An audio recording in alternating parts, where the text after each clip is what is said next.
ओम शांति। आज 13/11/2020 की मुरली में बाबा ने कहा, मीठे बच्चे, यह भूल भुलैया का खेल है। तुम घड़ी घड़ी बाप को भूल जाते हो।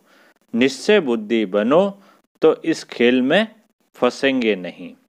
प्रश्न है आज की मुरली का, कयामत के समय को देखते हुए तुम बच्चों का कर्तव्य क्या है? उत्तर, तुम्हारा कर्तव्य है अपनी पढ़ाई में अच्छी रीति लग जाना और बातों में नहीं जाना है। बाप तुम्हें नैनों पर बिठाकर गले का हार बनाकर साथ ले जाएंगे। बाकी तो सबको अपना अपना हिसाब किताब चुकतो करके जाना ही है। बाप आए हैं सबको अपने साथ घर ले जाने। गीत है आज का, दूर देश का रहने वाला। अब सुनते हैं मुरली विस्तार से। ओम शांति। रूहानी बाप रूहानी बच्चों को बैठ समझाते हैं। भारत खास और दुनिया आम, सब विश्व में शांति चाहते हैं। अब यह तो समझना चाहिए, जरूर विश्व का मालिक ही विश्व में शांति स्थापन करते हैं। गॉड फादर को ही पुकारना चाहिए कि आकर विश्व में शांति फैलाओ। किसको पुकारे वह भी विचारों को पता नहीं है। सारे विश्व की बात है ना, सारे विश्व में शांति चाहते हैं। अब शांति का धान तो अलग है, जहाँ बाप और आप आत्माएं रहती हो। यह भी बेहद का बाप ही समझाते हैं। अब इस दुनिया में तो ढेर के ढेर मनुष्य है, अनेक धर्म हैं। कहते हैं एक धर्म हो जाए तो शांति हो। सब धर्म मिलकर एक तो हो नहीं सकते। त्रिमूर्ति की महिमा भी है। त्रिमूर्ति के चित्र बहुत रखते हैं। यह भी जानते हैं ब्रह्मा द्वारा स्थापना किसकी? सिर्फ शांति की थोड़ी होगी। शांति और सुख की स्थापना होती है। इस भारत में ही 5000 वर्ष पहले जब इनका राज्य था तो जरूर बाकी सब जीव आत्माएं जीव को छोड़ अपने घर गई होगी। अब चाहते हैं एक धर्म, एक राज्य, एक भाषा। अब तुम बच्चे जानते हो बाप शांति सुख संपत्ति की स्थापना कर रहे हैं। एक राज्य भी जरूर यहीं होगा ना।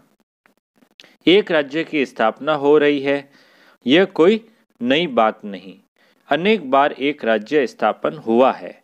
फिर अनेक धर्मों की वृद्धि होते होते जाड़ बड़ा हो जाता है। फिर बाप को आना पड़ता है।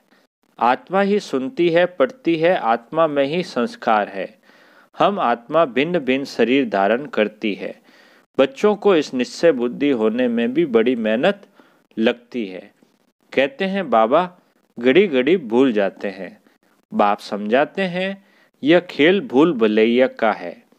इसमें तुम जैसे फंस गए हो, पता नहीं है हम अपने घर अथवा राजधानी में कैसे जाएंगे। अब बाप ने समझाया है, आगे कुछ नहीं जानते थे। आत्मा कितनी पत्थर बुद्धि बन जाती है। पत्थर बुद्धि और पारस बुद्धि का भारत में ही गायन है। पत्थर बुद्धि राजाएं और पारस बुद्धि राजाएं यहीं हैं। पारसनाथ का मंदिर भी है। अभी तुम जानते हो हम आत्माएं कहाँ से आई है? पाठ बजाने। आगे तो कुछ भी नहीं जानते थे। इनको कहते हैं कांटों का जंगल। ये सारी दुनिया कांटों का जंगल है। फूलों के बगीचे को आग लगी है, ऐसा कभी सुना नहीं होगा। हमेशा जंगल को आग लगती है। यह भी जंगल है, इनको आग लगनी है जरूर। बम्बोर को आग लगनी है। इस सारी दुनिया को भी बम्बोर कहा जाता है। अभी तुम बच्चों ने बाप को जान लिया है। सम्मुख बैठे हो। जो गाते थे तुम ही से बैठूं, वह सब कुछ हो रहा है। भगवानुवास तो जरूर पढ़ेंगे ना। भगवानुवास बच्चों प्रति ही होगा ना। तुम जानते हो भगवान पढ़ाते हैं। भगवान कौन है? निराकार शिव को ही कहेंगे। भगवान शिव की पूजा भी यहीं होती है। सतयुग में पूजा आदि नहीं होती। सतयुग में तो पूजा पाठ नहीं होता है। ये तो सब सतयुग त्रेता के बाद द्वापर से शुरू होता है। याद भी नहीं करते। भक्तों को सतयुग की राजधानी का फल मिलता है। तुम समझते हो हमने सबसे जास्ती भक्ति की है, इसलिए हम ही पहले पहले बाप के पास आए हैं, फिर हम ही राजधानी में आएंगे। तो बच्चों को पूरा पुरुषार्थ करना चाहिए नई दुनिया में ऊंच पद पाने। बच्चों की दिल होती है अब हम जल्दी नए घर में जाएं। शुरू में ही नया घर होगा, फिर पुराना होता जाएगा। घर में बच्चों की वृद्धि होती जाएगी। पुत्र पोत्रे पर पोत्रे वह तो पुराने घर में आएंगे ना, कहेंगे हमारे दादा परदादा का यह मकान है। पीछे आने वाले भी बहुत होते हैं ना। जितना जोर से पुरुषार्थ करेंगे तो पहले नए घर में आएंगे। पुरुषार्थ की युक्ति बाप बहुत सहज समझाते हैं। भक्ति में भी पुरुषार्थ करते हैं ना। बहुत भक्ति करने वालों का नाम बाला होता है। कई भक्तों की स्टेम भी निकालते हैं। ज्ञान की माला का तो कोई को पता नहीं है। पहले है ज्ञान, पीछे है भक्ति। यह तुम बच्चों की बुद्धि में है। आधा समय है ज्ञान सत्युग त्रेता, अभी तुम बच्चे नॉलेजफुल बनते जाते हो। टीचर सदैव फुल नॉलेज वाले होते हैं। स्टूडेंट में नंबरवार मार्क्स उठाते हैं। यह है बेहद का टीचर, तुम हो बेहद के स्टूडेंट। स्टूडेंट तो नंबरवार ही पास होंगे, जैसे कल्प पहले हुए हैं। बाप समझाते हैं तुमने ही 84 जन्म लिए हैं। 84 जन्मों में 84 टीचर होते हैं। पुनर्जन्म तो जरूर लेना ही है। पहले जरूर सतो प्रधान दुनिया होती है, फिर पुरानी तमो प्रधान दुनिया होती है। मनुष्य भी तमो प्रधान होंगे ना। झाड़ भी पहले नया सतो प्रधान होता है। नए पत्ते बहुत अच्छे अच्छे होते हैं। यह तो बेहद का झाड़ है, ढेर धर्म है। तुम्हारी बुद्धि अब बेहद तरफ जाएगी। कितना बड़ा झाड़ है। पहले पहले आदि सनातन देवी देवता धर्म ही होगा, फिर वैरायटी धर्म आएंगे। तुमने ही 84 वैरायटी जन्म लिए हैं, वह भी अविनाशी है। तुम जानते हो कल्प कल्प 84 का चक्र हम फिरते रहते हैं। 84 के चक्र में हम ही आते हैं। 84 लाख जन्म कोई मनुष्य की आत्मा नहीं लेती है। वह तो वैरायटी जानवर आदि ढेर है, उनकी कोई गिनती भी नहीं कर सकते। मनुष्य की आत्मा ने 84 जन्म लिए हैं, तो ये पाठ बजाते बजाते एकदम जैसे टायर्ड हो गए हैं। टायर्ड मतलब थक गए हैं, दुखी बन गए हैं। सीढ़ी उतरने सतो प्रधान से तमो प्रधान बन गए हैं। बाप फिर तमो प्रधान से सतो प्रधान बनाते हैं। बाप कहते हैं मैं तमो प्रधान शरीर तमो प्रधान दुनिया में आया हूँ। अब सारी दुनिया तमो प्रधान है। मनुष्य तो ऐसे कह देते हैं सारे विश्व में शांति कैसे हो, समझते नहीं कि विश्व में शांति कब थी। बाप कहते हैं तुम्हारे घर में तो चित्र रखे हैं ना। इनका राज्य था तो सारे विश्व में शांति थी। उनको स्वर्ग कहा जाता है।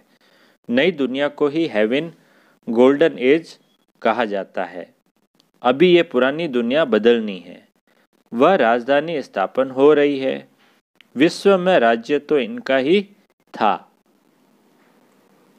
लक्ष्मी नारायण के मंदिर में बहुत मनुष्य जाते हैं। यह थोड़े ही किसकी बुद्धि में है कि यही भारत के मालिक थे। इनके राज्य में जरूर सुख शांति थी। 5000 वर्ष की बात है जब इनका राज्य था या नहीं था। लक्ष्मी नारायण का राज्य था ना। 5000 वर्ष की बात है। आधा कल्प के बाद पुरानी दुनिया कहा जाता है। इसलिए धंधे वाले स्वास्तिक रखते हैं चौपड़े में। स्वास्तिका बनाते हैं ना, 4 योगों का प्रतीक है वो, 4 हिस्से होते हैं उसमें। उनका भी अर्थ है ना। अब इसका भी अर्थ है, बाबा ने सबका अर्थ बताया है। वह तो गणेश कह देते हैं। गणेश को फिर विघ्न विनाशक देवता समझते हैं। बाबा कहते हैं वो लोग क्या बोल देते हैं गणेश, तो गणेश को को फिर विघ्न विनाशक देवता समझते हैं। स्वास्तिका में पूरे 4 भाग होते हैं। यह सब है भक्ति मार्ग। अभी दीपावली मनाते हैं, दीपावली आ रही है ना अब, तो बाबा कहते हैं अभी दीपावली मनाते हैं। वास्तव में सच्ची सच्ची दिवाली याद की यात्रा ही है, जिससे आत्मा की ज्योति 21 जन्मों के लिए जग जाती है। बहुत कमाई होती है। तुम बच्चों को बहुत खुशी होनी चाहिए। अभी तुम्हारा नया खाता शुरू होता है। बाबा कहते हैं अभी तुम्हारा नया खाता शुरू होता है नई दुनिया के लिए। 21 जन्मों के लिए खाता अभी जमा करना है।